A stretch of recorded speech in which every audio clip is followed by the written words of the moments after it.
Emmy found the baby between the half-grown tomato plants, looking up at her solemnly. His eyes were white. She could just barely see the faint outline that marked his irises.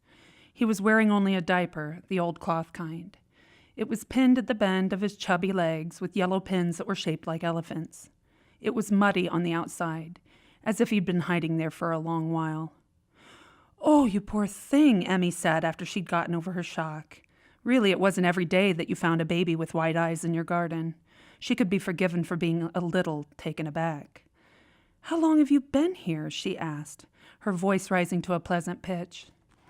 He smiled at the soothing sound of her voice, exposing soft pink gums and tiny pointed teeth. "Oh my," Emmy said, holding a hand over her empty breast, where her heart jumped a little. He was odd-looking for sure, but Emmy's insides tugged at her all the same, reminding her of everything she had lost.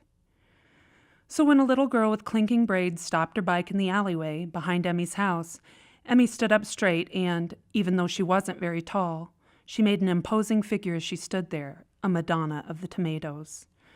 "Excuse me, lady," the little girl said. She was very small, this girl, and Emmy heard the hesitation in her tiny voice. "What do you need?" Emmy's own voice was hard.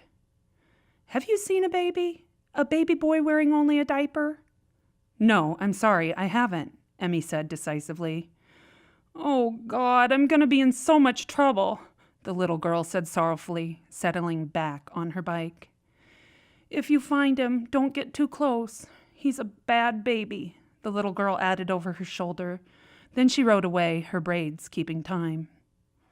As soon as she was out of sight, Emmy turned back to the baby in the tomatoes.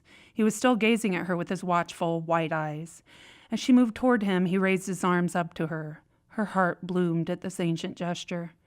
She scooped him up, settling his earthy weight against her hip as if she had been mothering him for 1,000 years. "Finders keepers," she whispered into his hair that smelled like the loamy dirt and so many other things that Emmy did not recognize. But she had never been a mother, so how could she? Oh, she had so much to learn. She was almost giddy with the thought. She walked quickly with him tucked into her side like a gift towards the house. She laughed merrily when he bit her shoulder with his pointed teeth, the sharp pain giving way to a pleasure that would make all of her losses worth it in the end. If nothing else, she could be absolutely sure of this.